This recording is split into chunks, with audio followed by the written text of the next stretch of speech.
Sugi, ini saya sudah mulai kok. Kita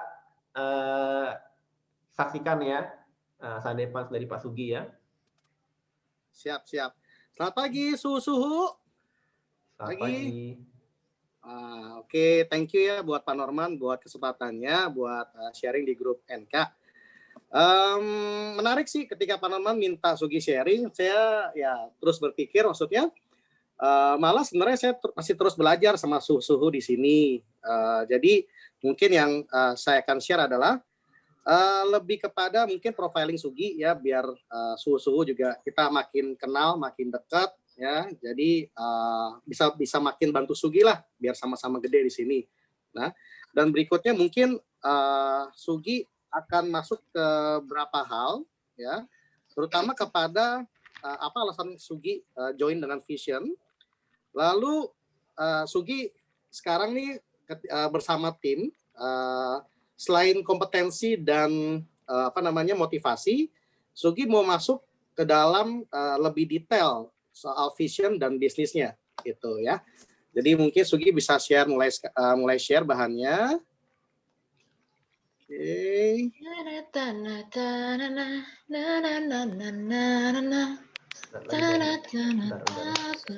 Novi lagi nyanyi. Oke, saya mute. Oke, Suhu. Jadi ini bahan presentasi saya. Jadi sebelumnya saya cuma mau bilang, saya selalu bilang kalau saya adalah pria yang sangat beruntung, ya. Dan kita juga sebenarnya harus bilang kita adalah orang-orang yang sangat beruntung. Contoh simpelnya, kita semua bisa lahir di Indonesia nih teman-teman, ya. Suhu. Coba lahir di Somalia, nah situasi kan berbeda kan. Nah itu, lalu juga Sugi sangat beruntung, kenapa? Karena saya memiliki keluarga yang sangat luar biasa. Dari papa mama saya yang sangat support, yang ya saya rasa sama seperti orang tua lainnya akan memberikan segalanya buat anak-anaknya. Lalu juga saudari perempuan saya, Rina, bukan juga join hari ini, sekarang juga lagi mau gerak sama Vision, selalu support saya juga. Lalu my wife, Nela, ya, totally juga selalu support apapun yang kita kerjakan, selalu bersama, ya, selalu positif. Dan yang terakhir ya anak saya, ya, anak saya selalu jadi power bank-nya saya, gitu. Oke, jadi saya start dulu. Nah, ini nih ya sama Tanta, oke. You know I want your love was handmade for somebody like me. Come on now, follow my lead. I may be crazy, don't mind me. Say boy, let's not talk too much. Grab on my waist and put that body on me. Come on now, follow my lead. Come on now, follow my lead. I'm in love with the shape of you. We push and pull like a magnet do. Although my heart is falling too. I'm in love with your body. Last night you were in my room, and now my bedsheets smell like you. Every day discovering something brand new. I'm in love with your body. I'm in love with your body. I'm in love with your body. I'm in love with your body. Every day discovering something brand new. I'm in love with the shape of you. When we came, we let the story begin. We're going out on our first date. You and me are thrifty, so go all you can eat. Fill up your bag and I fill up the plate. We talk for hours and hours about the sweet and the sour and how. Oke, Susu ya. Jadi tadi sedikit potongan, sekilas lah tentang profesi Sugi sebelumnya. Dan dari itu tadi pertama saya bilang saya selalu merasa beruntung ya, contoh dari profesi juga di mana saya bisa ketemu banyak orang, dari ketemu banyak orang itu saya banyak belajar ya tentang kehidupan dan juga soal bisnis. Nah, soal bisnis ini menarik teman-teman. Dan tadi kan pas di slide pertama adalah tertulis something happen for a reason. Dan saya sangat percaya itu ya, karena saya selalu beruntung. Karena saya adalah pria yang beruntung, selalu kejadian apapun itu, saya selalu bilang itu adalah satu keberuntungan saya. Ya, walaupun itu mungkin terlihatnya itu suatu hal yang mungkin kurang baik, tapi saya selalu mencoba untuk mengkonvert itu menjadi suatu hal yang positif.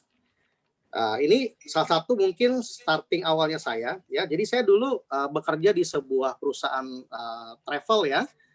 Mungkin adalah boleh dibilang saat itu the biggest, ya, paling besar dan paling mungkin terdepan, ya. Selalu mau jadi terdepan, selalu jadi role model dan selalu selalu inovasi. Nah, ini luar biasa. Dan jujur di keluarga saya tidak ada background atau mungkin sejarah soal bisnis. Ya, jadi ketika saya mulai bekerja itu di kepala saya adalah ketika saya bekerja saya harus maksimal. Saya harus kasih namanya lebih dari 100% dari diri saya. Dan saat itu saya selalu berpikiran adalah end game saya adalah di karir, ya.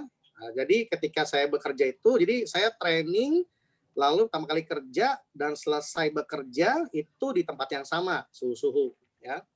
Jadi ketika saya mulai bekerja itu, saya tipe orang yang bikin plan, ya. Jadi contoh, ketika start saya mulai kerja, maksimal 2 tahun saya harus naik jadi supervisor, ya. Lalu maksimal tahun depannya lagi saya harus naik jadi manajer. Lalu step-step terus, dan di kepala saya adalah berkarir, gitu ya. Selalu berkarir karena saya mikir ya di keluarga juga belum tidak punya mungkin histori karir yang tinggi, ya, dari sebuah pekerjaan. Jadi yang mindsetnya dulu seperti itu. Mindsetnya adalah bekerja, berikan terbaik dan bisa mencapai posisi tinggi dengan berharap ketika di posisi tinggi berarti income-nya tinggi. Nah, ini jadi satu titik balik sebenarnya. Di 2009, kalau saya sedikit boleh flashback, saya mulai menyadari ini ada sedikit, bukannya salah, ya, tapi income ini ternyata saya selalu bertanya-tanya, suhu-suhu. Jadi ketika saya dulu masih jadi staff, lalu saya ukur ketika saya masuk manajerial, ternyata ini ada ketidakseimbangan, gitu, ya. Kok ketika saya review, saya suka main data, ya. Ketika saya review kok malah turun, gitu. Dan ternyata Sugi nih pernah dapat propose dari beberapa company travel agent, itu ternyata ibarat katanya harganya Sugi di luaran itu jauh lebih gede. Nah, ini jadi dilema nih, gitu kan. Jadi dilema banget, ini gimana? Kok memang saya tahu saya besar di company itu, saya banyak belajar, saya berterima kasih, tapi kenapa ibarat katanya harganya saya di luaran itu bisa ya saat itu bisa 5 kali lipat dari apa yang saya dapatkan di company itu, gitu kan. Saya berpikir keras gitu, kenapa begitu, ya kan? Nah, cuma yang menariknya adalah karena mungkin tidak punya pengalaman untuk jump in jump off ke pekerjaan yang lain, akhirnya saya sempat memutuskan untuk pernah resign, tapi akhirnya saya batalkan, saya benar-benar batalkan, bukan karena soal salary, ya, karena ketika saya batalkan itu lalu saya tetap stay di company yang lama, itu karena hubungan saya yang cukup dekat, ya, dengan boleh bilang direksinya lah. Di satu momen ketika saya ngajukan resign, tak gimana, mereka direct kontak saya untuk sekali lagi sama-sama kerjaan project. Nah, project ini project seru, setiap tahun sekali company selalu menghandle nih perusahaan asuransi, ya. Ini juga dulu Pak Noman pernah di sana, ya. Nah, itu jadi memang setahun sekali saya selalu bantu di grup Prudential, bukan sebagai tour leader tapi sebagai runner, ya. Jadi di field operation, ya.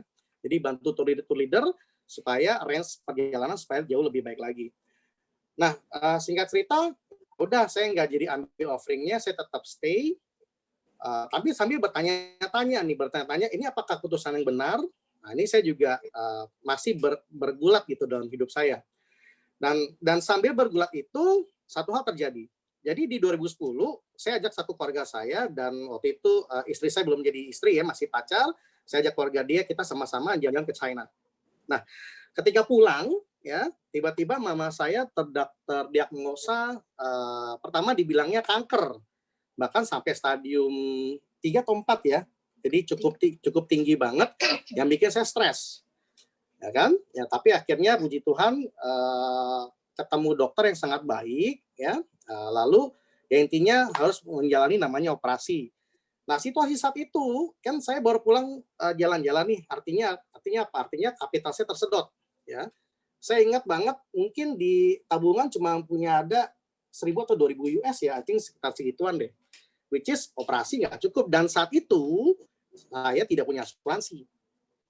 Itu saat itu saya tidak punya asuransi susu.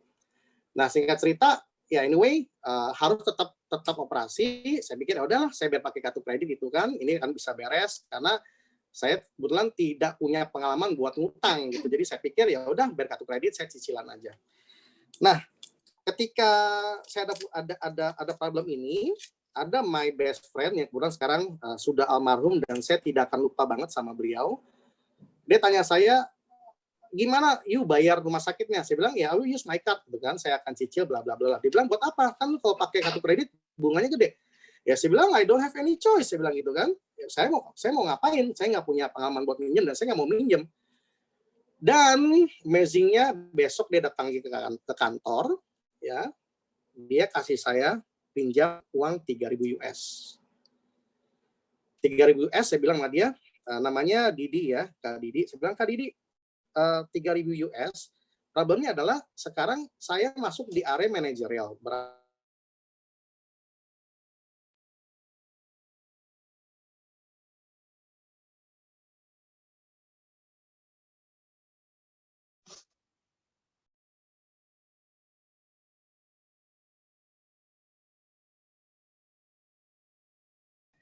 Mati kok Sugi.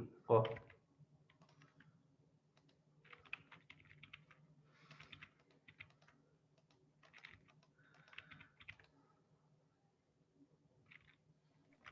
Hilang suara ya kok? Iya, hilang suara.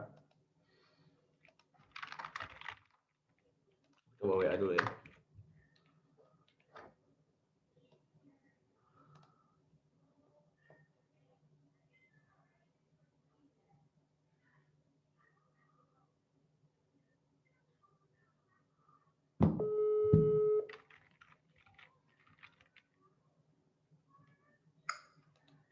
Halo, kok suaranya mati kok, nggak kedengeran kok.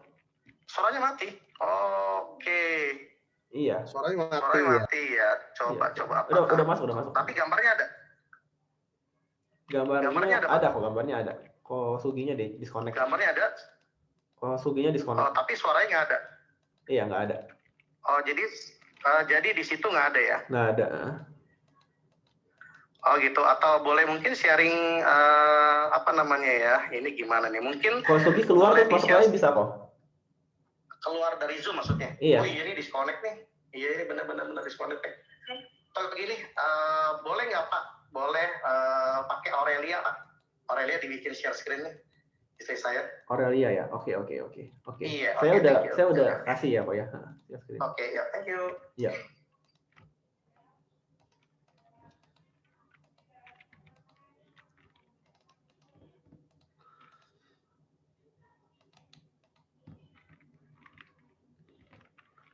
Halo, saya unmute ya, Bu Aurelia. Bu Aurel.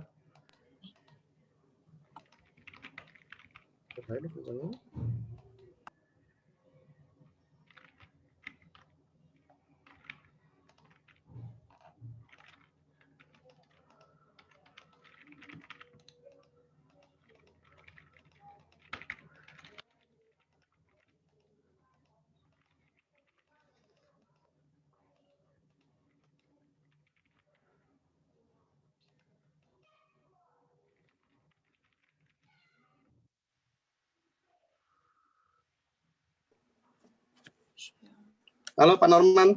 Halo. Halo Pak, ya coba lagi Pak, sorry pakai saya aja deh Pak. Ini Oke. saya juga masih yang ini. Sorry ya suhu ya. Ini nggak tahu kenapa putus.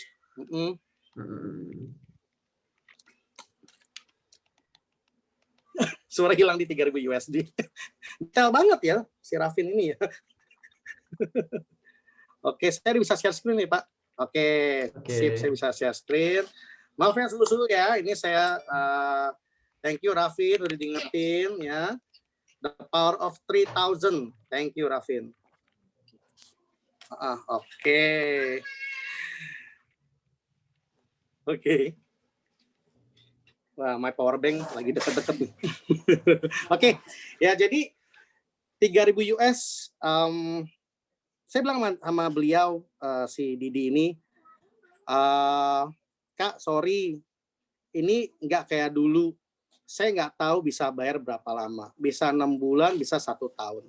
Mungkin dulu ketika saya ketika masih jadi staff, mungkin saya bisa bayar dalam 2 atau 3 bulan, saya bilang. Jadi saya nggak tahu mau bayarnya kapan. Dia bilang, nggak usah pusingin, udah beresin dulu. Nah, di situ gimana ya? Mungkin kalau dia masih sampai gemeter sampai sekarang ya. Itu mungkin titik balik saya, di mana saya berani untuk istilahnya, oke, ini nggak bisa nih, karena jujur ya, ketika saya mulai coba kalkulasi dari tahun kemarin sebenarnya, ini saya cuma berpikir ketika saya terus seperti ini, pertanyaannya adalah kapan saya bisa beli rumah? Itu, ya kan? Dengan saya proyeksikan kenaikan salary, bla bla bla, bonus apa semuanya, ini bisa nggak beli rumah saya nanti? Kalau saya bisa beli rumah di usia berapa? Dan problemnya adalah saya anak laki-laki sulung, ya. Jadi buat saya nggak masuk akal kalau saya baru bisa punya rumah nanti di umur 50-an atau ya inilah 40-an gitu atau 50-an. Saya butuh cepat gitu. Jadi jujur, thanks God ya, mama saya nggak kenapa-napa dan hanya tumor, sekarang udah bersih, udah beres. Tapi di titik itu dari kegundahan saya, stresnya saya dalam 3 bulan masa diklaim lalu operasi dan penyembuhan itu, saya benar-benar akhirnya memberanikan diri untuk lepas namanya dari dunia employee, gitu, ya. Nah, pertanyaannya ketika keluar dari dunia employee, apa yang saya lakukan? Dengan saya tidak punya pengalaman bisnis, ya. Jadi saat itu di kepala saya tetap, oke, intinya saya harus gain some capital dulu. Pokoknya saya harus punya uang cepat dulu. Gimana caranya? Ya udah bawa tour. Saya sebagai profesional freelance tour leader, ya puji Tuhan selama bekerja banyak sekali relasi yang bantu. Jadi ketika saya resign itu, ya setelah bergulat dengan pimpinan saya, bla bla bla bla, akhirnya mereka pun akhirnya ya nggak bisa berkata apa-apa lagi. Oke, ya udah. Saya bilang tenang kok, saya nggak akan balik ke dunia travel lagi karena buat saya semuanya sama. Saya bilang begitu. Jadi nggak akan pindah ke tempat lain ya. Intinya saya akan benar-benar stop dari dunia tourism. Saya mau berdiri di kaki saya sendiri karena saya yakin saya fighter, saya kuat, saya punya nyali besar. Saya bisa bikin bahagia keluarga saya dengan my own power. Ya, usaha kerasnya saya sendiri buat saya juga gitu ya. Oke, jadi saya setelah seminggu saya resign, saya declare, saya email semua partner, lalu saya masukin sosial media. Seminggu setelahnya saya langsung dapat grup suhu-suhu. Ya, jadi beberapa travel agent makin telepon, nawarin pekerjaan, nawarin jabatan, lalu juga nawarin grup. Akhirnya saya bilang ya udah, kan saya mau jadi freelance. Nah, tapi sambil saya freelance itu, saya udah kepikiran, udah set up beberapa hal. Jadi dengan freelance ini menangnya apa? Menangnya saya bisa dapat uang cash cepat di depan. Kan payment di depan semua kan. Lalu saya bilang, oke, dengan begini saya tahu nih, saya kerjanya seperti apa, lalu saya bisa lakukan apa. First step-nya adalah saya beli rumah dulu. Ini yang saya mau. Jadi benar-benar saya kejar Uber itu kurang lebih sekitar 2 tahun atau 3 tahun. Ya, saya kumpulin capital, akhirnya saya push untuk beli rumah. Kenapa saya mau beli rumah, teman-teman? Ini. Nah, ini komitmen. Ya, jujur ya dulu itu buat saya ya, mungkin karena pekerjaan sebagai tour leader itu selalu namanya ngurusin orang dan mandiri, mungkin nggak kepikiran untuk berumah tangga, suhu-suhu, jujur aja, ya. Maka saya pernah dibilang dulu sama orang tua saya, Mama mau cucu, gitu kan? Boleh, Mang, tapi mantunya nggak ada, mau nggak, Mas? Saya bilang gitu, ya kan? Jadi agak unik nih. Tapi akhirnya saya juga menjalani terus, lalu saya memang mungkin agak sedikit picky kali ya, sedikit picky dan rada cuek. Nah, banyak kan kalau wanita ketemu saya mungkin juga agak susah ya, gitu. Saya bukan tipe orang yang suka ditanya, lu udah makan belum atau apa. Nah, saya nggak suka kayak begitu tuh. Jadi totally saya bilang kalau yang suatu hal yang berhubungan dengan hidup saya sendiri, saya bisa urus sendiri gitu kan. Nah, jadi memang dan juga ya itulah ya, karena waktunya selalu tidak ada, selalu tektok, jadi juga selalu pacaran paling seminggu, sebulan, 6 bulan, jadi juga pasangan juga capek juga gitu kan. Nah, tapi thanks God ya, Tuhan kirimin apa namanya ya, satu cahaya terang buat saya ya. Ini sebenarnya saya kenal dia udah dari zaman kerja dulu ya. Saya tipe orang yang mungkin tertarik dengan karakter gitu ya. Fisik yes, of course ya, kita nggak bohong ya, mau wanita mau laki-laki semua sama, pasti lihat lawannya adalah fisiknya. Tapi yang kedua, saya kan menggali karakter, dan kebetulan ya istri saya ini adalah orang yang jujur aja bertabrakan 180 derajat sama saya. Kalau dulu saya selalu mencari pasangan yang saya mau, tapi di akhir perjalanan kesinggelannya saya menyadari kita nggak bisa begitu. Kalau begitu terus, ujung-ujung mendingan pacaran sama cermin aja. Itu ya, akhirnya ketika saya menemukan dia dan saya sama-sama bisa menerima kekurangan masing-masing, dan saya tahu karakternya sangat kuat, itu yang bikin saya falling in love sama dia. Falling in love ya. Jadi ini komitmen saya ya, komitmen saya akhirnya untuk berumah tangga, which is memang sebelumnya juga nggak kepikiran gitu teman-teman ya. Oke, komitmen berikutnya dalam hidup saya adalah ini, my sweetheart, my power bank, anak saya Claire ya. Kenapa saya bilang komitmen? Saya yakin teman-teman memang semua anak adalah pasti titipan Tuhan. Nah, karena titipan Tuhan itu saya harus berkomitmen. Artinya apa? Saya harus memberikan terbaik buat dia. Ya, totally yang terbaik buat dia. Pokoknya benar-benar yang saya akan semaksimal mungkin saya akan berikan terbaik buat dia. Saya akan didik dia. Pokoknya itulah ya, usahakan yang terbaik. Karena memang permasalahannya adalah saya tipe orang suka kalkulasi nih, gitu kan. Jadi ketika saya punya anak itu, saya pastikan saya siap secara financial, secara mental juga iya. Gitu. Kalau saya nggak siap, saya akan tahan, teman-teman. Susu beneran, saya akan tahan, gitu. Ya, jadi ini komitmen saya. Ini yang benar-benar juga membuat banyak perubahan dalam hidup saya. Nah, sambil berjalan, kan tadi saya bilang sebenarnya tool leader itu jujur pekerjaan yang sangat saya cintai ya. Saya sangat bersyukur ya sebagai tool leader, bisa istilahnya bisa melihat banyak tempat, lalu bisa ketemu banyak orang, bisa belajar banyak orang. Tapi saya juga sadar yang uniknya adalah ada harga yang dibayar itu. Apalagi ketika ini anak saya lahir, anak saya sudah mulai besar, harga yang dibayar ini saya benar-benar berasa suhu-suhu. Jadi saya pernah ngobrol sama istri saya, kan saya planner ya. Setelah kita nikah, saya punya rumah dulu, lalu saya nikah, lalu kita invest ke properti lain. Nah, kenapa? Karena dulu saya mikir, ketika saya nanti pensiun, saya mau hidup dari passive income. Nah, saya pernah berhitung sama istri saya, oke, kalau kita nanti mau pensiun, mau hidup dengan layak, kira-kira nih kita bisa hidup dari properti, kita harus punya berapa properti? Saya bilang gitu sama istri saya, nih kalau saya ngitung nih, saya butuh 12 sampai 15 properti. Yang kalau saya sewa per bulannya itu kurang lebih 3 sampai 4 juta. Itu ya. Kalau kurang pun nanti buat hidup setelah pensiun, artinya saya akan jual pelan-pelan. Nah, tapi kalau saya lakukan itu, ada harga yang saya harus bayar. Itu apa? Waktu saya. Punya dua properti aja, saya di Jakarta sebulan hanya 4 hari. Sebulan hanya 4 hari. Artinya, waktu saya lebih banyak di luar daripada di keluarga saya. Bukan ini yang saya mau. Totally bukan ini saya mau. Makanya, sekitar mungkin 3-4 tahun ini, jujur ya, saya sama istri saya, kita banyak build bisnis lah. Kita coba untuk gali peluang ini itu supaya apa? Paling tidak di awal itu bisa mereduce jam terbang saya. Ini benar. Ya, jadi yang jujur di gambar ini yang priceless nih. ya kan? Ini waktu emas saya ini, saya nggak mau hilang sama dia, gitu. Bener-bener pernah nggak? Jadi dulu ketika teman saya bilang, nanti lu berasa kalau lu bawa tur nih, lu pasti sedih deh. Saya ini tipe orang yang mungkin tough ya, tough banget. Saya nggak pernah netesin air mata, tapi teman-teman, anak gua umur 6 bulan nih, saya ke airport nih, anak saya tangannya bisa mau nguber saya. Itu nggak ada yang tahu satupun tuh kalau saya nangis. Serius.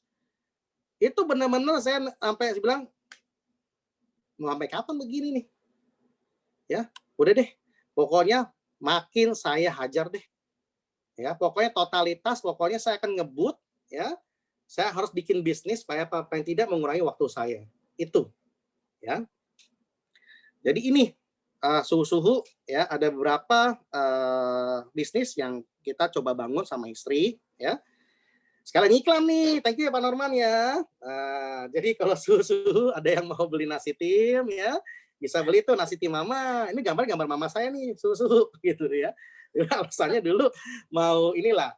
Oke, mama seneng ya kan. Saya pengen bikin dia bahagia lah, ada satu simbol apa namanya dia di satu usaha. Tapi ini saya bilang sama dia, kita harus bikin sistem. Saya nggak mau mama masak, saya nggak mau mama jualan. Kalau tetap mama nggak bisa, itu namanya duplikasi kemampuan mama ke dalam sebuah resep kepada orang lain, mendingan tutup, saya bilang. Karena saya tahu masak itu susah. Dan bisnis itu nggak bisa kayak begitu. Ya, karena mama saya kan juga udah mulai berumur ya, nggak mungkin dia masak terus. Saya bilang, kalau bisa, ayo. Ya kan, saya akan bantu setup sistem. Gitu ya. Jadi kalau susu mau pesan, di Gojek ada, Grab juga ada, telepon saya juga bisa ya. Oke. Nah, berikutnya juga ada bola ubi kopong ya. Ini satu franchise yang kami ambil. Pertama istri saya tertarik pas lihat di pameran, diambil 4, lalu saya hitung-hitung, wah kalau 4 ini cuannya segini nih ya, waduh kapan gue pensiun nih, ya udah ambil 10 deh, langsung saya ambil 10 gitu ya. Jadi kalau dibilang nyali gede nggak, ya mungkin nyalinya besar sekali ya, memang tetap dengan kalkulasi ya. Misalnya saat itu kita pasti berhitung, oh iya makasih Bu Fani, beli di Bola Ubi ya, Kelapa Gading itu ya, di Kopior ya. Nah lalu 2018 ya, ya 2018 ya atau 2019 ya, kita set up ada satu pertama kali ini kita bikin namanya tempat dine in ya, nah ayam baper. Nah jadi tapi dari inti semua bisnis saya ini, yang saya mau bangun adalah bisnis dan jualan buat saya ini dua hal yang berbeda. Ketika saya bangun ayam baper ini, memang saya jualan ayam. Tapi saya tahu, saya nggak mungkin bisa bilang ayam saya paling enak di seluruh Indonesia. Itu nggak boleh, karena buat saya selera adalah rasa adalah selera gitu kan. Tapi saya coba lihat dari sisi bisnis. Ini sebenarnya di 2019 itu perkembangannya ke arah adalah franchise sebenarnya. Gitu ya. Cuma ya karena dealingnya di 2019 sampai ujung itu sudah hampir deal. Tapi beberapa sub master franchise, sekarang saya memang fokusnya main di daerah. Jadi saya gandeng adalah sub master franchise. Saya nggak jual satu-satu, tapi saya jualnya per area. Gitu. Jadi ya oke lah, bagi hasilnya lebih sedikit saya dapatnya, tapi saya yakin saya kerjasama sama orang lain. Sama orang yang memang tahu di bidang itu. Karena kalau saya jalanin sendiri, pasti saya juga harus punya tim yang super kuat. Sedangkan saat itu totally saya nggak aktif di Indonesia. Gitu. Saya lebih sering lakukan adalah kita setup plan, saya selalu minta report, nggak beres, udah ngoceh-ngoceh, udah kayak gitu kan, istilahnya kayak gitu. Jadi nggak turun langsung operasional karena sudah bangun sistem ya, sudah bangun tim. Nah, tapi ya memang jujur mereka ini para investor dan kita memang udah dengar soal Wuhan ini mungkin dari Desember akhir ya, di 2019 ya. Desember pertengahan. Iya, jadi mereka udah wanti-wanti nih, Gi, are you sure nih kita bakal terus? Saya bilang, oke, we'll see Januari ya. Kalau nanti arahnya nggak akan ke arah nggak lebih baik, saran saya kita jangan lanjutin. Saya bilang gitu. Kenapa? Segi bisnis saya sebagai owner harusnya nggak ngomong begitu kan, tapi masalahnya adalah ini investor-investor ini, bayangkan orang yang sudah mau invest bahkan sebelum saya bikin produk, gitu. Jadi ketika saya takutkan adalah ketika saya mengecewakan mereka, semua kesempatan bisnis yang ada bisa hilang, gitu. Jadi saya straight to the point di Januari saya bilang ini arahnya nggak akan lebih baik karena udah makin besar. Menurut saya kita hold dulu, kita lihat nanti di Juni pertengahan atau Juli lah. ya, karena kalau submaster franchise itu mereka harus nge-build kitchen lagi ya di daerah masing-masing. Jadi perusahaannya kita hold, dan puji Tuhan putusan saya saat itu benar. Kenapa? Sehingga partner-partner saya tidak ikut rugi. Ya, jadi untuk sementara ini saya shutdown, ya, tapi di sosial media tetap hidup. Cuma secara bisnis saya shutdown. Memang ada beberapa permintaan buka di Malaysia dan bla bla, tapi saya bilang no, ini bukan waktu yang tepat untuk bikin ini. Kenapa? Kalau you cuma mau jualan, you pasti rugi. Saya bilang begitu. Ya, yang mau saya targetin adalah kita berbisnis sama-sama. Ya, produknya adalah ayam. Oke. Nah, ini ya, ini yang menarik ya. Ini adalah lalu Excel ya, travel destination. Jujur saya sama istri juga ada beberapa chip in ya. Jadi kita melihat memang, jadi kalau kita bilang kita lebih kepada bisnis ke orang kita percaya. Jadi ada beberapa bisnis yang kita chip in, lalu mereka jalankan. Nah, satunya juga adalah Excel nih, teman-teman. Baru berdiri tahun 2019, ya.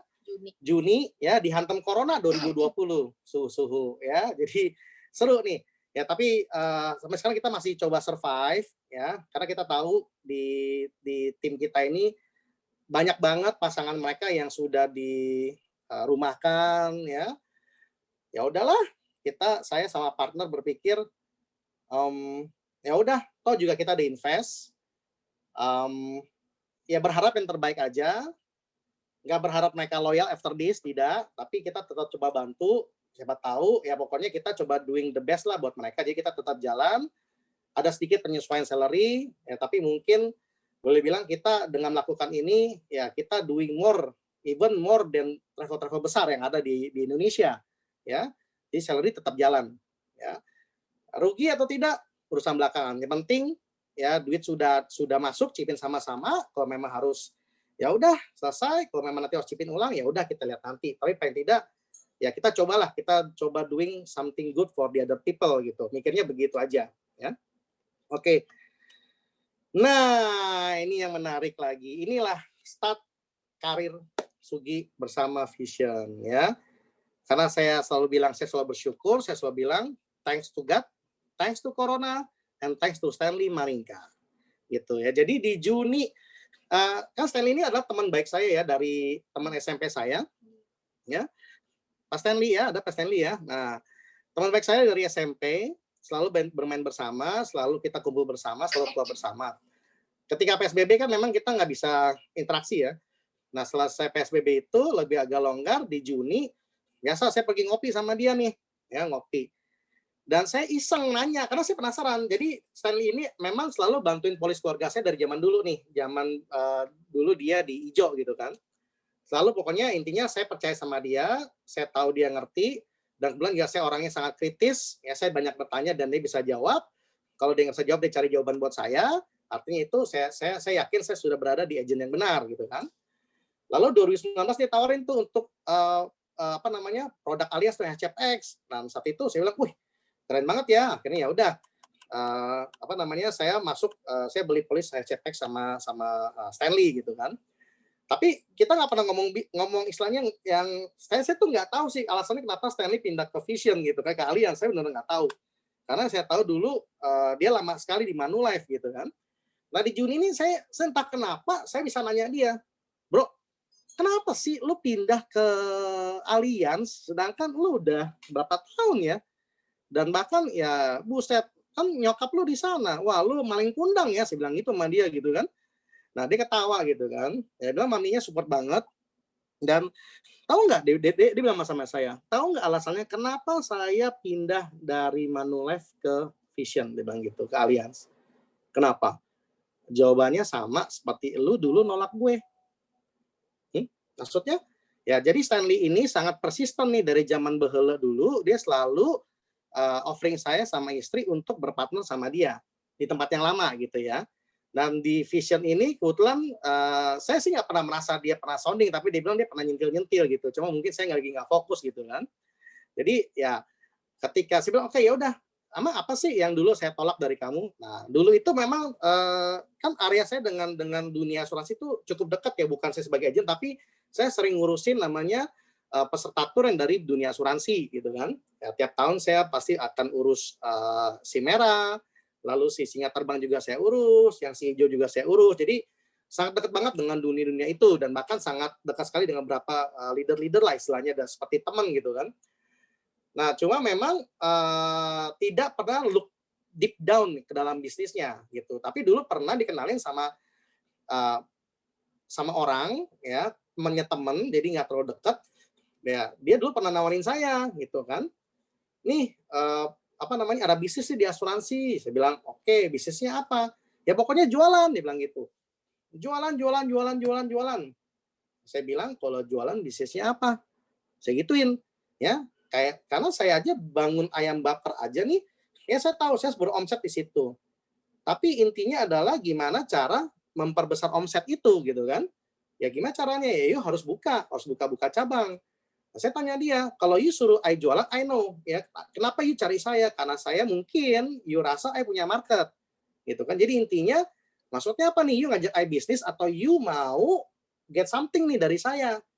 Dalam artian apa? Mungkin 1 tahun, 2 tahun saya hilang, karena saya capek jualan, saya stres jualan, akhirnya I bye-bye.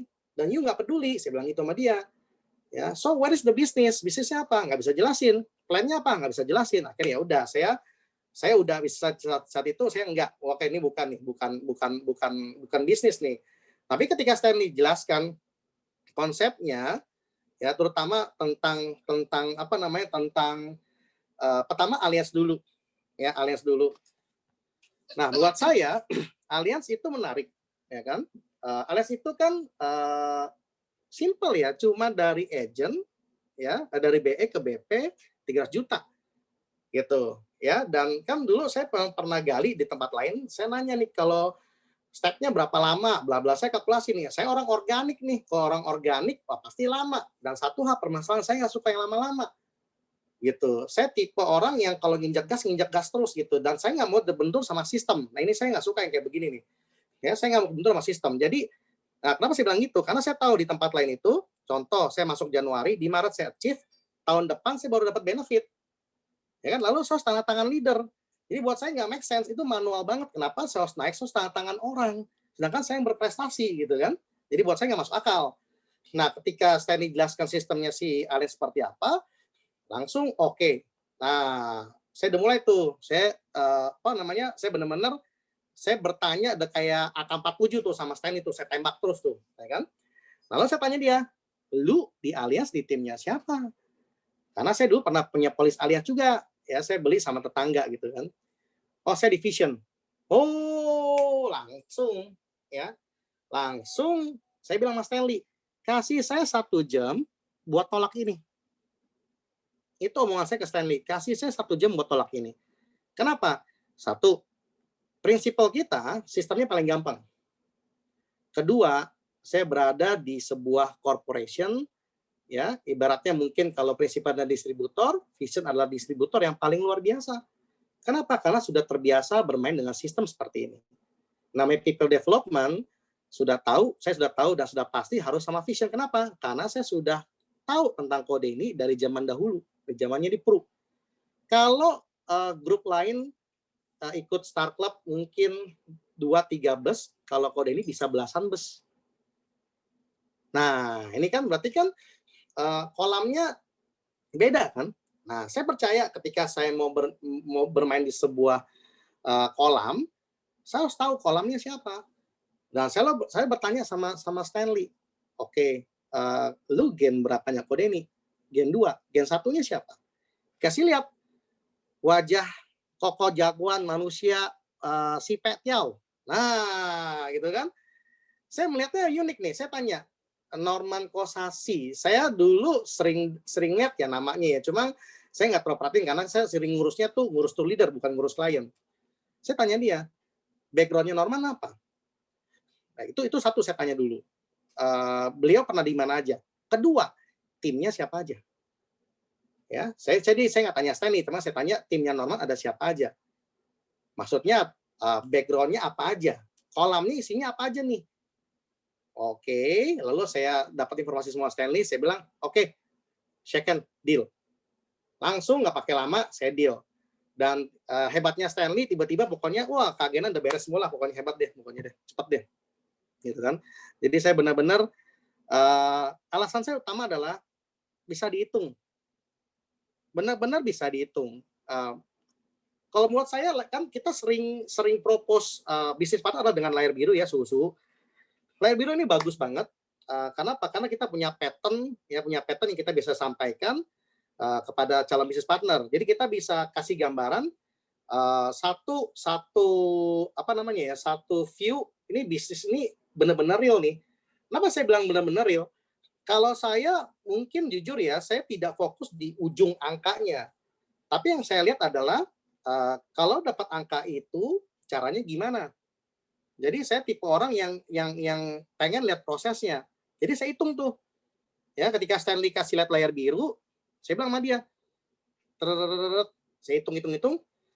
Kalau 25 juta premi doang nggak mungkin nih, ini pasti lebih nih. Saya hitung semua, saya hitung. Oh, oke. Berarti 30 juta premi ya. Oke, jadi angka 20 ini dari ini ya. Oke, ya udah. Jadi benar-benar angka yang bisa dihitung. Itu yang buat saya menarik nih, ya kan? Jadi kalau di kepala saya layar biru itu adalah satu alasan pertama saya melihat bisnis vision itu bisnis yang bisa membuat kita sebagai partner dikasih gambaran, bisa lo dapat duit segini, caranya begini. Dapat duit segini, caranya begini. Itu kan enak tuh dikasih gambaran begitu tuh. Ya kan? Sedangkan kalau bisnis konvensional, oke, kita make a plan. Ya, kalau bisa target sekian gitu kan. Cuma kan nggak tahu nih, at the end, jalan seperti apa. Tapi kalau ini ibaratnya saya tuh kalau bangun sebuah rumah, saya pengen fokus ke jendela nih. Saya bangun jendela nih, saya udah bisa taruh jendela nih. Lalu saya tinggal bikin tangganya aja. Langsung tuh. Jadi kalkulator saya langsung keluar. Oke, ini bisnis bisa dihitung. Dan bisnisnya masuk akal banget. Ya, benar-benar masuk akal. Dan yang terakhir, yang menurut saya kenapa harus sama Vision, karena saya yakin Vision bisa membantu saya punya income yang nggak bisa di-stop. Benar-benar nggak bisa di-stop. Ini menarik buat saya. Benar-benar nggak bisa di-stop. Ya, muter terus aja, nambah terus. Gitu. Dan jujur ya, mana saya juga baru ngobrol sama Ti pas offline, bisnis ini menarik. Kenapa? Bisnis ini memang khusus jago banget, bagus banget buat orang-orang yang memang rajin dan mau sukses. Dan orang-orang seperti itu bisa tidak kalah dengan orang yang punya duit. Itu menarik. Artinya apa? Kita tidak bisa kalah dengan monopoli dengan uang. Itu menarik buat saya. Ya, karena kalau di bisnis konvensional, saya yakin ya bisa aja dihajar dengan sebuah kapital yang besar. Itu pasti. Dan ternyata di Vision dan Alliance ini orang yang rajin, orang yang mau berusaha, orang yang sayang keluarga, ini bisa nggak kalah nih sama mereka. Nah, ini menarik buat saya gitu ya. Oke. Nah, ini biar interaksi ya, suhu-suhu, saya ada sebuah gambar nih, ini ada lion ya. Kan kalau di Europe dan beberapa kerajaan lainnya, mereka selalu menggunakan simbol singa ini sebagai lambang kekuatan ya, power gitu, ya kan? Jadi animal ya sering digunakan sebagai simbol. Dan saya sendiri juga punya simbol animal apa yang jadi favorit saya untuk menggambarkan tentang diri saya. Boleh nggak suhu-suhu ngechat kira-kira nih animal apa yang suhu-suhu senang yang bisa menggambarkan tentang tentang suhu-suhu gitu. Coba deh, saya pengen tahu. Kira-kira apa aja? Kalau ini kan lion, mungkin ada yang suka phoenix, peacock gitu kan? Apa kira-kira? Hah? Coba. Eagle, wih, elang, wah, tiger, wah, terus siapa lagi? Serigala, karena ada leadership-nya di pack-nya. Wah, Raja Wali. Woi, Dragon. Wah, cacing nggak ada, cacing. Nggak ada. Wolf. Oke, keren. Wolf. Oke. Ini semuanya galak-galak kayak kucing. Koko Darwin. Kenapa kucing Koko Darwin? Koko mau disayang-sayang terus ya kayaknya ya. Oke. Nah, suhu-suhu kalau saya ini nih binatang animal favorit saya yang saya selalu belajar dan mengadaptasi. Saya mau kayak dia nih.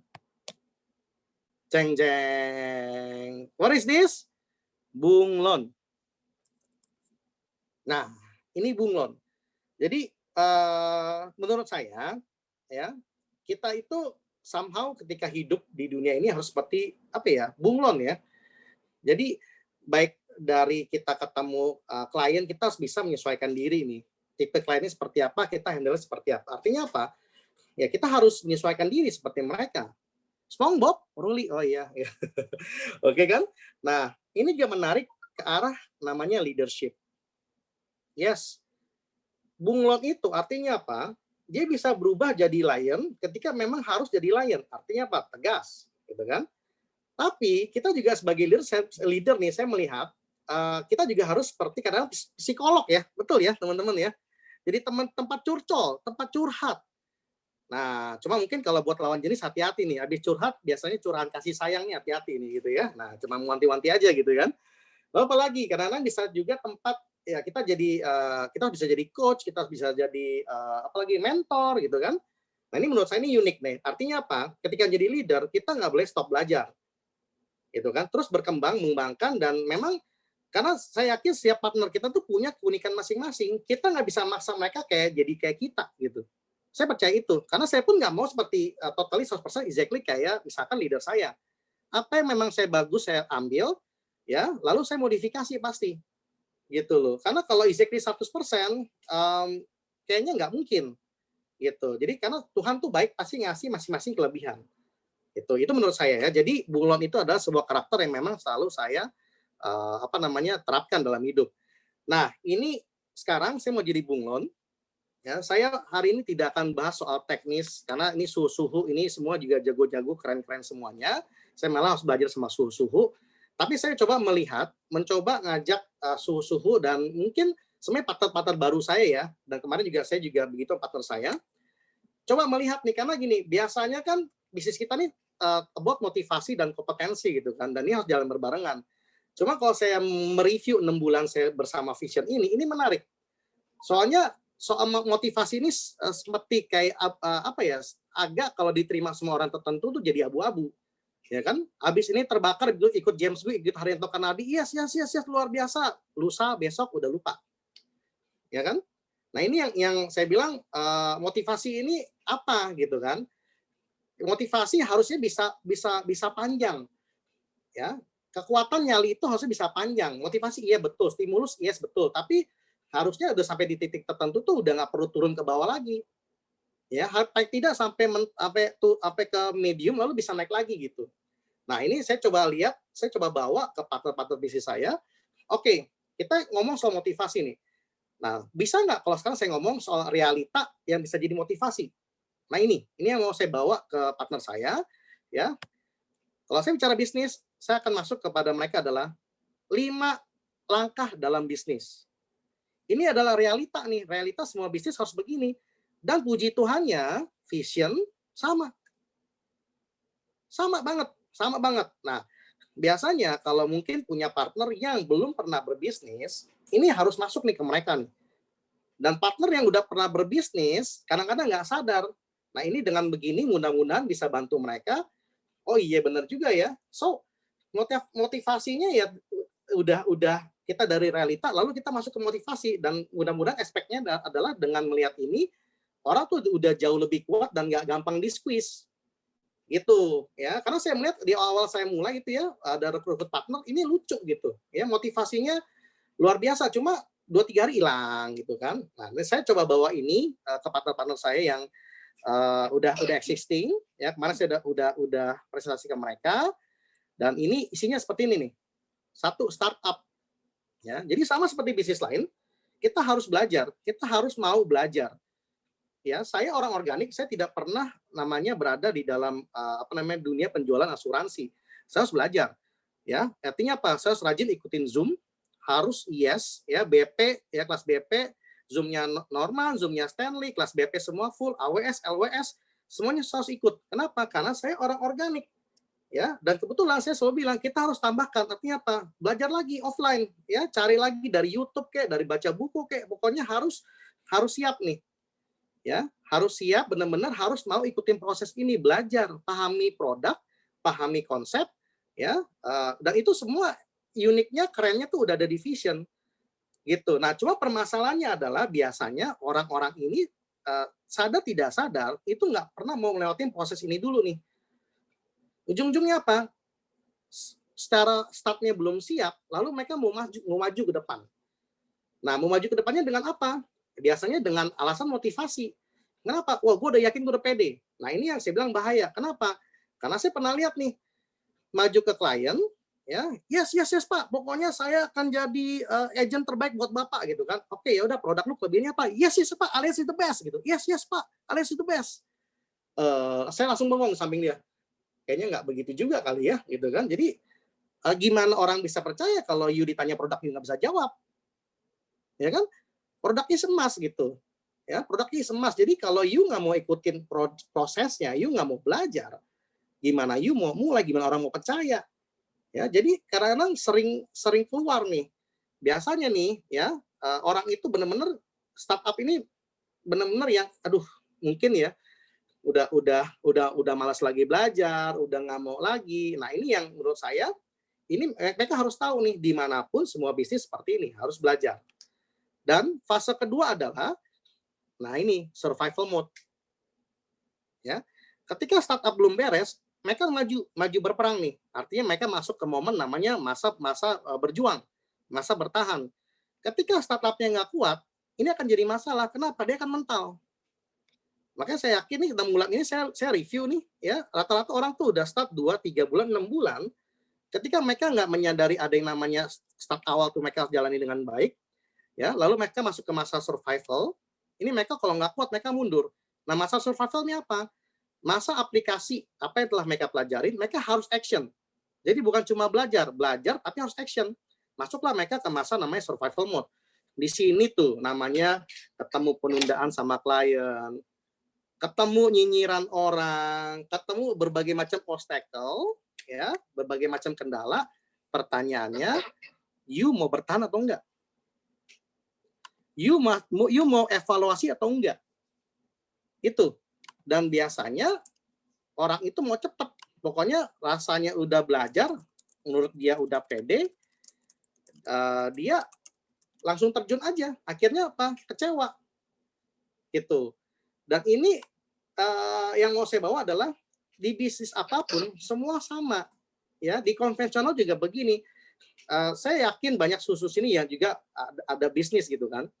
Coba deh kita review dari awal mempelajari produk itu, sistem itu. Lalu kan udah mulai masuk fase tuh, ya kan. Contoh mungkin kalau bikin bidding sama company, dari 10 bidding 10-10-nya nggak ada yang diterima gitu kan. Itu kan masa kegalauan, masa survival. Pertanyaannya, mau bertahan, mau evaluasi, atau mau bubar? Gitu, ya. Dan kebanyakan kalau mungkin area orang yang belum pernah melakukan bisnis nih, di sini biasanya mental dulu nih. Dan saya lihat seperti itu. Kalau mereka nggak punya will yang kuat dan mereka tidak menyadari realita seperti ini, ya mereka hanya lihat, oke, pokoknya setahun 20 juta, tahun kedua 35 juta, tapi mereka nggak ngelihat adanya survival mode, ya. Ini akan mental. Gitu. Ini yang saya akan selalu bawa ke apa namanya bisnis partner baru saya. Ini loh, ada survival mode, ya. Yang penting you udah start, udah belajar sampai udah beres, kita role play, kita cek sudah benar-benar sampai mana, jangan asumsi you udah benar-benar tahu, kita tes semuanya, kita ukur. Nah, ini nih kita harus sering bisa ngukur. Jadi jangan cuma oke, saya bisa, yes, ukurannya apa? Ibarat kalau kantor ada KPI kan, ukurannya apa? Ya kita tes, udah sampai mana, gitu kan? Lalu you masuk ke survival, karena kalau belajar mulu nggak ada action, nggak akan jadi apa-apa, ya, nggak akan jadi peluang, cuma jadi belajar doang, tapi tidak ada peluang. Nah, di peluang ini ada yang namanya masa. Ya, kita contoh ya, di ring 1 kita, saya yakin di ring 1 itu mungkin ya dibagi beberapa orang itu nggak gampang. Artinya apa? Ring 1 itu ya mungkin mereka percaya sama kita, ya kan? Cuma kan tahu kita ini baru mulai. Karena produk ini yang kita bayarnya panjang, daripada dia ribut sama kita, takut kita 6 bulannya hilang, mendingan tunggu dulu deh. Saya pengen lihat dulu nih konsistensi Sugi gimana. Karena saya ngalamin itu, saya ngalamin dari teman saya deket banget, ya. Saya pernah bikinin, saya udah hampir closing satu keluarga, ya, berempat. Malamnya ketemu istrinya, besok pagi teman saya bilang, Gi, sorry, bini saya belum setuju. Oh, kenapa bro, boleh tahu? Takutnya nih, tahun depan, tur udah mulai jalan, lu hilang. Oh, oke, thank you. Ya, itu manusiawi banget pemikirannya.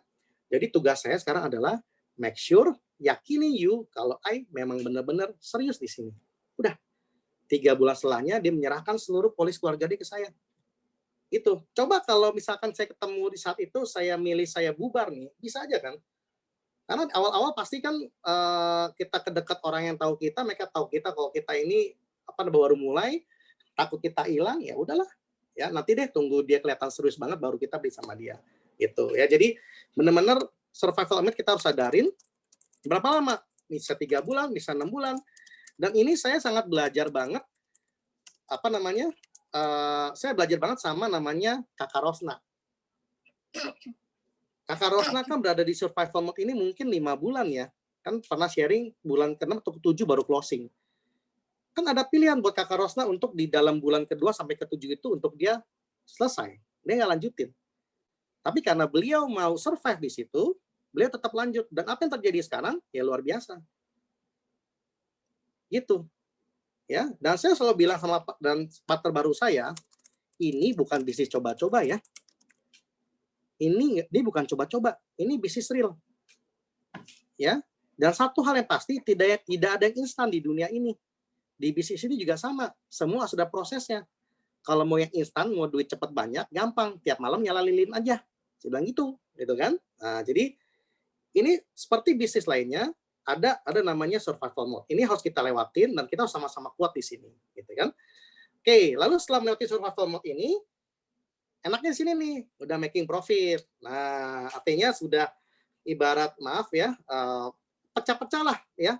Semua tabungan kita udah pecah, apa yang kita farming ya, kita udah bisa kita petik gitu kan. Dan saya pun mengalami ini banget, benar-benar thank you banget ya. Saya udah istilahnya yang saya farming itu akhirnya setelah berapa bulan akhirnya datang ke saya. Itu kan namanya yang benar ya, lo lewatin masa survive itu gitu, dan akhirnya masuk ke dalam area making profit gitu ya. Dan yang menarik buat saya adalah setelah making profit, business vision ini akan mengarah ke arah namanya growth. Nah, growth ini vision akan selalu dukung. Artinya apa? Ketika orang setelah making profit, setelah orang gets some money yang angka dia mau dulu di awal, dia bisa growth dan vision tetap support dengan cara pelatihan-pelatihan, dengan mengundang speaker ya, lalu leader yang sangat support ya. Ini sangat possible banget ya untuk kita growth sama-sama. Kenapa? Karena kalau tim kita gede, kita juga gede kan. Jadi sama-sama nih. Jadi it's not about me, tapi it's all about us. Ini yang menarik. Jadi kalau growth-nya sama-sama. Gitu ya. Jadi kalau naiknya sama-sama. Dan saya lihat leader-leader nih ya, leader gede ya, ini semua ke arah growth tuh, naik terus ke atas. Luar biasa gitu kan. Jadi di sini yang menarik adalah kerja kerasnya, prosesnya nggak lama loh, asal serius. Kenapa? Karena saya coba bikin satu data ya. Contoh paling gampang.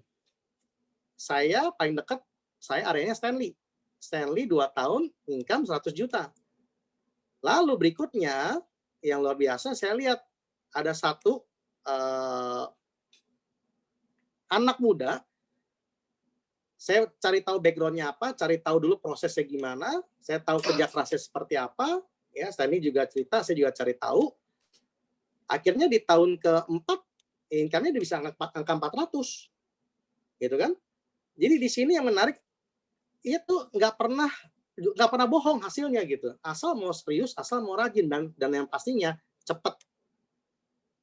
Gitu, pastinya cepat. Karena apa? Kebetulan kalau misalkan masih pakai sistem yang lama nih, kayak di tempat dulu saya ditawarin, artinya kalau saya mau jadi director, saya butuh 3-4 tahun baru jadi director. Tapi di sini cepat. 3-4 tahunnya udah growth, bukannya baru making profit. Nah, ini yang menarik. Gitu ya. Jadi bisnisnya real, bisnis bisa dihitung dan kita bisa growth. Dan saya selalu suka model bisnis yang seperti ini nih. Ini terakhir nih, fase terakhir dari 5 step bisnis. Step kelima adalah namanya sustain. Jadi ini bisnis jangka panjang yang menggulung terus. Ya, ini luar biasa. Ini mungkin fasenya si Kodeni ya. Kodeni itu udah benar-benar udah sustain banget. Ya, itu udah seperti efek bola salju tuh semuanya tuh. Ya kan? Ini yang benar-benar bukan bisnis yang setahun, 2 tahun, 3 tahun hilang. Kan kita sering dengar ya, yang kadang-kadang yang model-model networking tuh ya, setahun 2 tahun ganti merek gitu kan, dan kebetulan ini enggak ya. Kenapa? Karena bisnis kita based on klausul. Ini menarik buat saya ya. Jadi bukan berdasarkan pengalaman coba dimakan, tapi semua based on hukum. Dan ini real, ini company besar ya. Jadi sebuah bisnis yang nggak diraguin lah istilahnya gitu ya. Oke, jadi ini 5 step bisnis yang saya selalu bawa ke partner dan calon-calon partner saya. Jadi biar kita lihat nih, saya akan gali ketika saya ngobrol sama mereka. Jadi sekarang saya coba ya, ketika saya masuk ke beberapa calon rekrutan, ketika saya tertarik, saya stalking dia di sosmed, lalu saya jadi kayak headhunter ya, saya ajak ketemu. Kalau saya habis ngobrol, kan kadang-kadang kita lihat kan, kalau Pak Nono bilang, pokoknya you lihat yang you suka, lihat yang you kayaknya, wah ini bagus nih, orangnya selalu positif gitu kan. Oke, saya lakukan seperti itu, lalu saya ajak ketemu. Dan ketika saya ketemu, saya tidak ada feel, saya stop. Saya stop. Saya akan gali lagi yang lain. Kenapa? Karena ini nih, yang mereka harus benar-benar mengerti di sini harus kerja keras. Yes, tapi nggak lama. Kalau tipe-tipe orang nggak bisa kerja keras nih di sini nih dan nggak punya will yang kenceng, ini berat, gitu. Ya, kenapa? Ini semua ada jejak. Yang menarik saya, semua bisnis orang-orang hebat itu ada jejak. Kode ini ada jejak, Norman ada jejak, Stanley ada jejak. Jejaknya apa? Mereka dulu semuanya kerja keras juga. Gitu, ya. Jadi inti sarinya adalah 5 step bisnis ini ya, ada division. Jadi ini yang buat saya itu meyakinkan saya buat serius di sini. Intinya begitu. Dan untuk bisnis di insurance ya, so far ini adalah kendaraan terbaik ya, kendaraan tercepat untuk menuju namanya goal. Gitu ya. Oke, nah berikutnya ya, ketika menjalankan 5 step bisnis ini udah pasti harus ada namanya motivasi ya. Tapi mudah-mudahan dengan melihat realita 5 step bisnis itu, motivasinya harusnya lebih kuat, lebih kencang. Ya, tinggal istilahnya dijaga aja ya, dijaga ritmenya seperti itu ya. Dan pasti udah harus ada kompetensi. Ya, kompetensi itu artinya apa? Kita harus upgrade terus. Ya kan? Jadi ketika di posisi apa tetap harus belajar. Jadi never stop learning. Nggak pernah namanya puas untuk belajar. Selalu belajar terus. Dan ini semuanya selalu berjalan berbarengan. Nggak bisa motivasi lebih kencang, kompetensinya enggak. Tidak bisa, harus jalan berbarengan. Ya, jadi ini yang benar-benar saya tekankan buat partner-partner, kita harus sadarin ini nih. Jadi biar semuanya clear dari awal sampai akhir. Ini harus ada, gitu ya. Cuma biasanya saya selalu tambahkan satu, kita kan harus setting goal. Banyak orang nggak berani setting goal karena orang takut gagal. Nah, lalu kita gali apa arti kata gagal itu, karena kebanyakan orang asumsi, gitu kan. Nah, lalu orang setting target ya kan. Dan biasa saya tambahkan orang itu harus tahu, harus berani bayangin pain-nya apa kalau kita nggak sukses. Kalau buat saya ya pribadi pain itu lebih kuat. Jujur aja. Ya, pain saya takut banget tuh. Ya, karena kebetulan saya orang yang sangat-sangat punya nyali buat setting goal. Saya nggak pernah takut buat setting goal. Tapi saya takut pain saya terjadi, amit-amit. Makanya saya nggak pernah mau tuh namanya untuk turun gas gitu. Turun gigi saya nggak pernah mau. Karena saya tahu pain-nya, jadi saya selalu visualisasi nih. Waduh, kalau anak saya nggak bisa di sekolah terbaik, itu gimana? Kalau saya nggak bisa ajak papa mama saya keliling dunia gimana? Kalau istri saya kelihatan jelek gimana? Karena kalau istri jelek tuh tanggung jawab suami loh. Ini saya yakin nih, istri jelek itu tanggung jawab suami.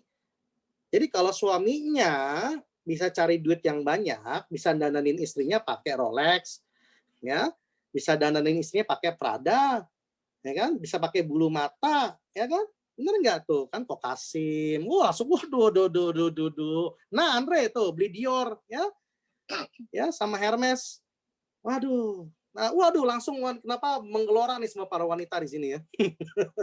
Tapi itu kenyataan kan. Jadi intinya adalah kekuatan dan nyalinya saya adalah saya tidak pernah kerja buat diri saya sendiri. Jujur dari dulu sampai sekarang saya cuma punya satu barang egois. Saya beli rumah untuk keluarga saya, keluarga besar saya tinggal bersama. Saya beli apartemen. Kenapa? Karena saya pikir ini buat investment jangka panjang. Kalau sampai anak saya perlu uang sekolah, ya mungkin kalau nanti something happen, something buruk terjadi secara financial saya kurang, saya bisa jual. Lalu saya plan bisnis semua apa? Memang buat keluarga. Sampai sekarang saya barang egois saya cuma punya 1 motor doang. Itu. Nah, tapi saya yakin dengan vision, saya nanti akan beli barang egois saya 1. Itu saya pernah masuk dalam grup, saya pengen punya Mustang. Itu warna kuning. Nah, kan katanya disuruh visualisasi kan, itu visualisasi saya Mustang warna kuning. Udah kayak gitu ya. Oke, jadi itu ya teman-teman, saya selalu bilang ayo jangan pernah kerja buat diri sendiri. Kenapa? Terutama cowok-cowok nih, karena saya yakin cowok-cowok di luar sana nih paling suka namanya ngegoler gitu kan, baring aja gitu, dirinya santai aja, main game dulu, main PUBG dulu gitu kan. Ya sering dah ya, termasuk ya saya lihat banyak di tim di bola ubi saya gitu kan, nasi tim saya, jadi itu udah lumrah banget. Saya bilang sama mereka, yuk kalau kerja cuma buat you ya sampai kiamat gitu kan, sama aja hasilnya, nggak boleh, you harus mikirin keluarga you. Itu mungkin itu motivasinya ya. Oke, nah udah mau hampir habis slide-nya ya. Perkenalkan, ini timnya partner-partnernya Sugi ya. Sugi memberanikan diri untuk membuat nama di sini, ya. Namanya Infinite Success Team. Kenapa saya berani bikin nama? Artinya apa? Ketika saya berani bikin nama, saya nggak boleh stop. Itu, ya. Jadi alasan saya bikin nama, kenapa? Karena ini kan deklarasi tentang diri, tentang sosok Sugi juga nih, gitu, ya.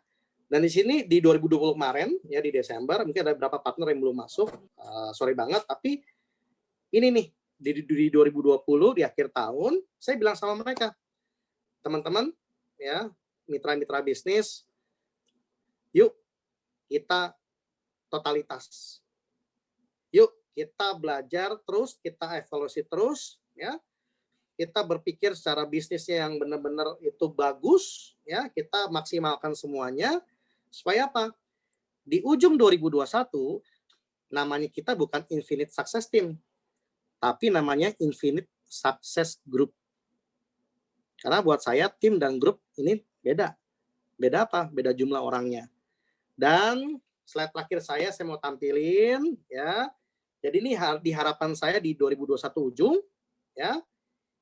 Inilah tim saya. Tim Infinite bareng sama partner-partner, kita bisa buat seperti ini. Tada! Iya, maaf ya kalau ada yang ke-crop ya teman-teman ya. Jadi saya pinjam ini ya, saya pinjam gambar. Jadi ini visualisasi nih. Ya, jadi itu ada partner-partner Infinite semua di situ tuh, ada Ruli, ya, ada Jupri, ada Komul, ada Harry, ya. Ya saya selipin lah di sela-sela suhu ya. Untung di sini saya tidak menimpa berapa orang ya. Tadi tuh hampir sebenarnya Pak Nanan sorry ya, Olin hampir ketimpa nih sebenarnya nih. Jujur pas saya lihat, waduh jangan ganti gitu kan. Nah tapi ini yang visualisasi saya, yang saya bilang ayo teman-teman kita sama-sama.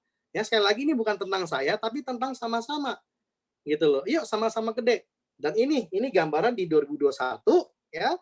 Target kita bersama adalah ini, grup. Ya, bukan lagi jadi tim. Gitu. Oke, kata terakhir buat saya ya, saya selalu bilang begini sama diri saya, terutama pada diri saya ya. If you want more, do more, be more. Itu udah nilai mutlak, nggak bisa ditawar ya. Oke, thank you suhu semuanya. Thank you so much. Oke, saya stop sharing ya. Pak Norman. Luar biasa, kita kasih plus dulu dong ya buat Pak Sugi ya. Maaf ya kalau bawel suhu ya, benar, maaf banget ya. Gitu, thank you banget. Saya masih harus banyak belajar sama suhu. Thank you ya. Jadi saya sering jujur ya, suhu. Ini saya sering ngecek nih di pohon-pohon yang lain ini gimana gitu kan, karena menurut saya kelebihannya grupnya Norman dan Stanley ya, dan Infinite juga kita komitmen untuk membangun suasana yang positif. Kalau di grup WA-nya udah silent kayak kuburan, itu grup nggak akan berkembang tuh, ya kan? Jadi itu benar-benar support semuanya, nggak bisa 1, 2 orang, nggak bisa cuma karena Stanley, karena Sugi, atau karena mungkin berapa leader gede gitu, enggak, tapi semuanya gitu. Apa tuh Kosugi mau tanya, Kosu itu sekarang dari apa? Itu apa itu? Su itu ketua semua, ketua ya gitu. Oke Pak.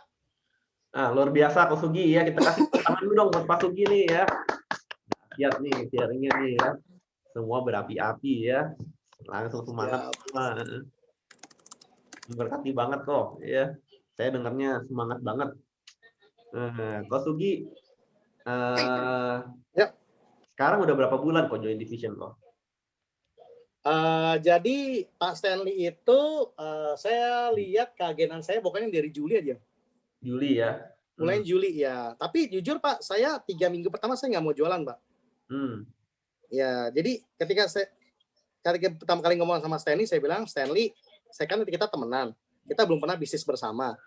Tapi ya, ketika bisnis ini kita mulai nih, Bro Stanley, saya yakin Bro Stanley yang bisa handle saya. Kenapa? Karena saya orangnya rese loh.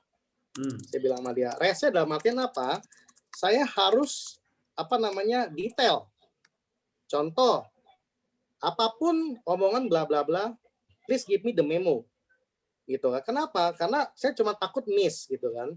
Totally saya ngecek semuanya, saya tanya Mas Stanley sampai detail karena saya anggap dia orang pengalaman gitu kan. Jadi benar-benar 3 minggu saya siksa dia, Pak. Gitu. Ibaratnya saya tuh kayak apa ya, mungkin kayak bajunya dia nempel terus sama dia tuh 3 minggu. Gitu. Thank you banget buat Pak Stanley, sabar ya, dan Pak Norman juga gitu ya, Pak Norman, thank you ya. Di awal-awal kan saya sering nelpon Pak Norman sampai sekarang juga ya Pak ya. Iya. Gitu. Karena saya memang target saya harus cepat, saya nggak bisa namanya lama-lama gitu, nggak suka lama-lama gitu ya. Thank you suhu-suhu. Mantap. Boleh nggak nih kok kita bikin sesi pertanyaan kok? Boleh banget. Boleh thank you banget. aja ya. Thank you banget. Yuk teman-teman, kita buka 3 pertanyaan yuk. Kok boleh tahu income-nya udah berapa? Aduh. Ya ini kalau saya bilang income berapa malu sama hostnya Bu Suliana gitu kan. Cuma gini Bu Suliana, menariknya ya, di bulan pertama saya Bu Suliana ya, di bulan berarti Agustus yang transferan yang kedua tuh ya, saya dapatnya 400.000. Wah, saya girang banget tuh. Artinya apa? Saya bisa jual asuransi 400.000, saya senang banget ya. Yes, betul, itu semangat. Tapi yang unik pengaliannya luar biasa Bu. Itu yang saya lihat di Vision ini, bisa namanya sistemnya ini bisa berjalan dan ngebantu saya untuk income itu bukan penambahan tapi eksponen pengalian gitu. Kenapa sih? Ya lumayan lah Bu. Berapa ya ngomongnya ya? Apa? Ya layar biru tahun pertama sih udah lewat sih gitu ya, di luar BBI ya gitu. Ya saya yakin pasti bisa Bu, karena jujur ya layar biru itu apa ya, kalau menurut saya kan layar biru adalah yang mungkin kita kan propose orang nih, kita kasih simple. Nah artinya apa, we can run more than that gitu ya. Buktinya Pak Norman tahun keberapa sudah 400 sekarang. Ini kan bukti real depan muka nih. Kalau memang benar kita mau serius, kita kerja keras, kita takut sama Tuhan, ini pasti terjadi nih. Gitu. Itu sih. Jadi mungkin saya bisa jawabnya ya, yang layar biru tahun pertama sih udah lewat. Gitu. Ya, jadi sekali lagi fokus pada percepatan income-nya.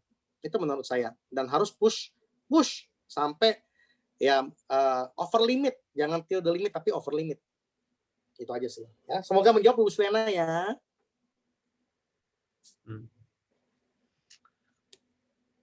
Mantap. Dua lagi kok. Boleh.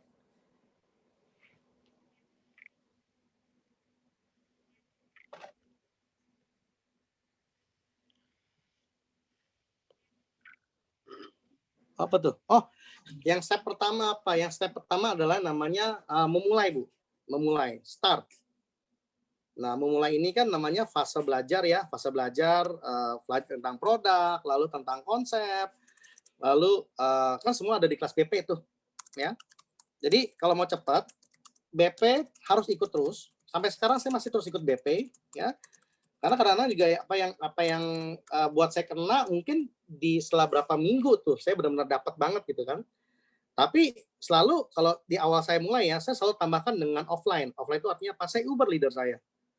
Totalitas saya Uber, pokoknya Uber. Dari Stanley, dari Norman, semuanya saya Uber pokoknya. Jadi karena kalau mau cepat, ya harus belajar sama praktisi. Kalau nunggu seminggu sekali, buat saya terlalu lama gitu kan. Tapi ya intinya, ya kalau mau cepat, if you want more, do more, be more. Udah gitu aja kok. Kan? Mudah-mudahan menjawab ya Bu ya. Oke.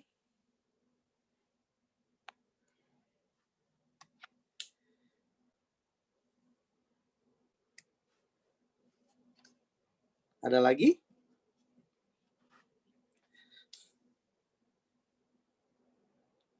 Kok pas proses jadi BP ada fase perubahan mindset nggak kok? Wah, pertanyaan bagus nih. Apa namanya, Pak Edric ya. Oke, perubahan mindsetnya maksudnya mungkin tiba-tiba lemah gitu ya. Maksudnya tiba-tiba kena cumi-cumi lalu berubah gitu ya. Oke, nah ini menarik nih, Bro Edric. Jadi jujur, Sugi itu orang yang memang benar-benar jujur ya, mohon maaf nih, Sugi itu benar-benar tipe-tipe yang satu harus ngitung dulu. Ya, kalau saya bisa ngitung, ya, it means possible. Jadi nggak ada alasan buat saya stop. Jadi karena bisnisnya real, ya udah, ya, gitu. Bisnisnya real ya udah. Nah tinggal dilengkapi dengan nyali aja, udah. Kan real, hitung aja tuh di layar biru kan ya. Nah, jadi makanya ya saya juga wajibkan BE baru nih. Ayo dong, hitung dong. Gitu. Hitung dong, belajar ngitung. 23% harus tahu, 17% harus tahu.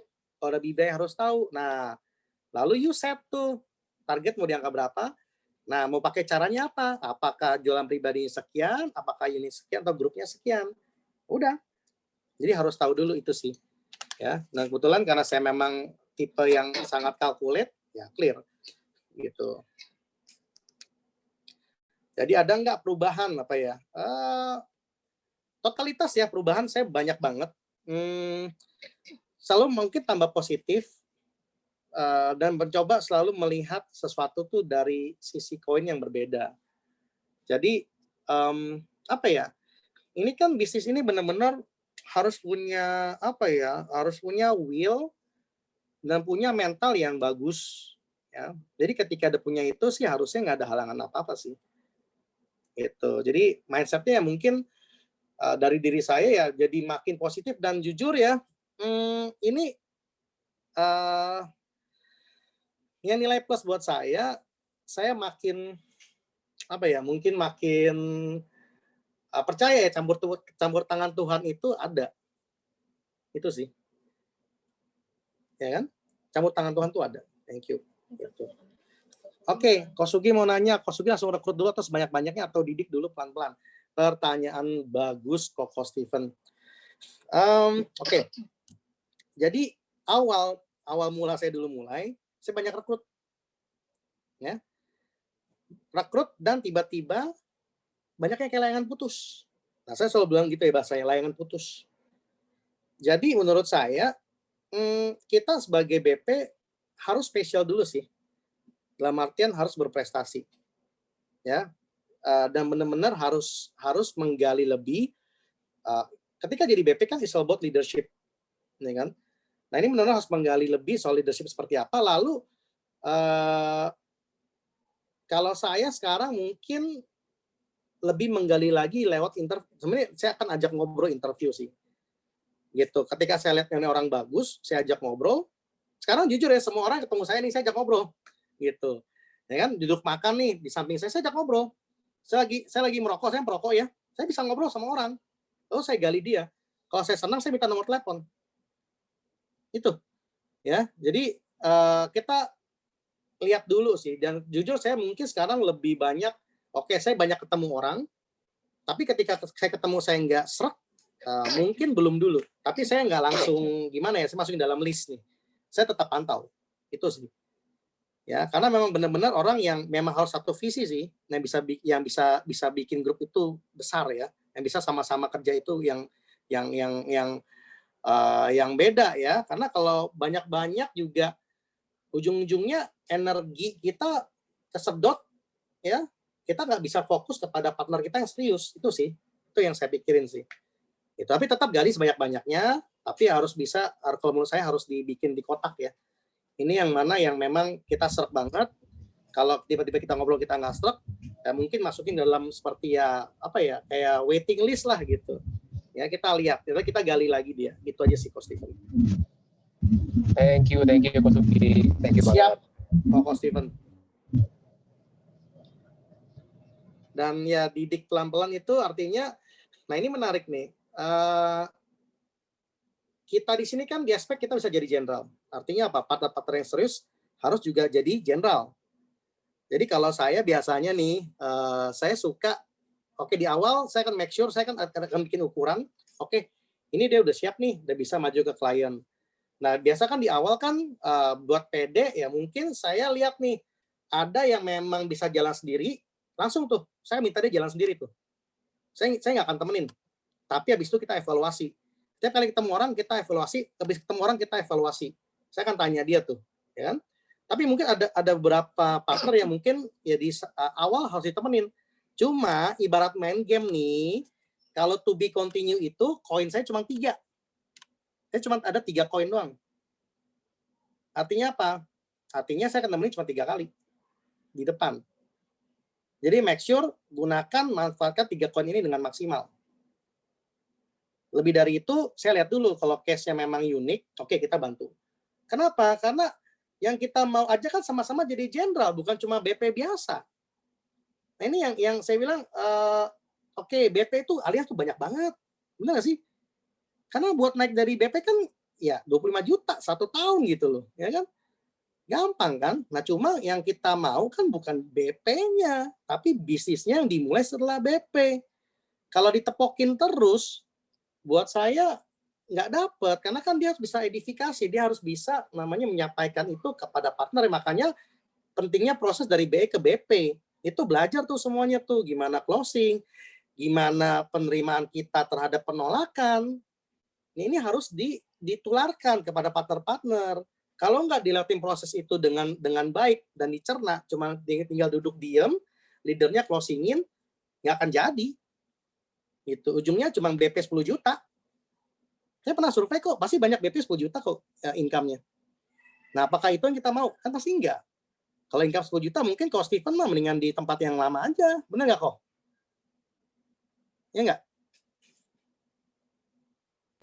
Iya kok. Betul ya kok? Ya Chengli kan ya. Kita kan secara bisnis kita ngomong Chengli. Kalau cuma dapat 10 juta, ya mau ngapain di sini? Gitu. Dikerja nama aja. Tapi kan kita mau more. Dan itu possible banget. Pembuktinya ada kok, ada kode ini, ada Norman, kita mau sanggah apa lagi gitu. Itu sih Coach Steven. Oke, suhu ada lagi.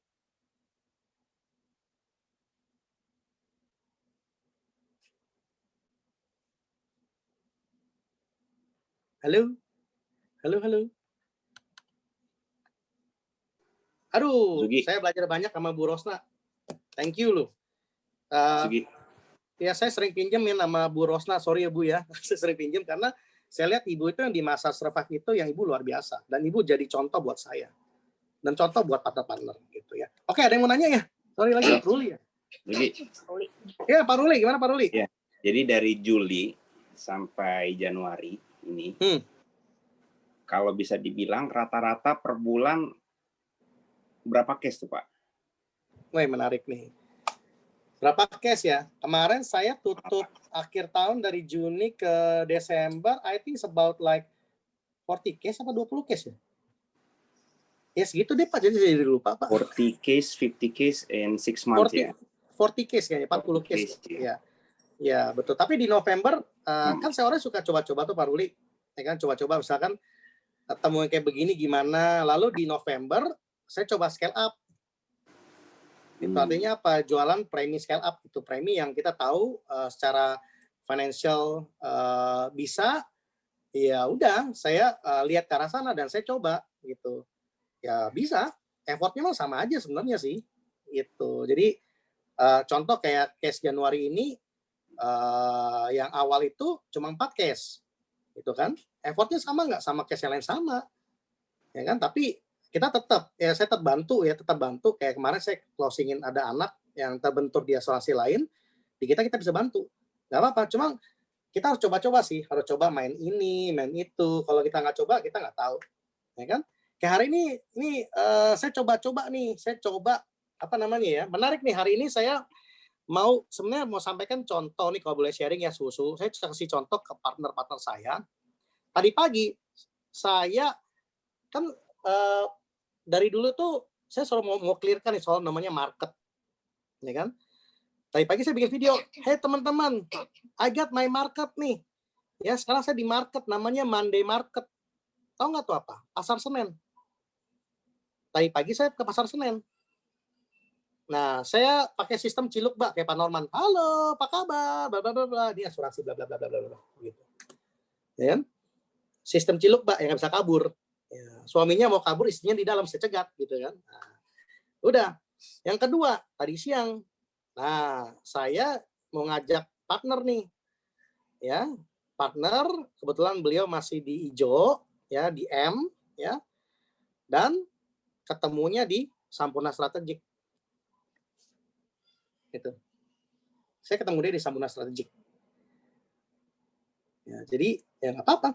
Siapa tahu sekali tepok bisa 2-3 orang ikut, termasuk leader-leadernya kan, lumayan kan?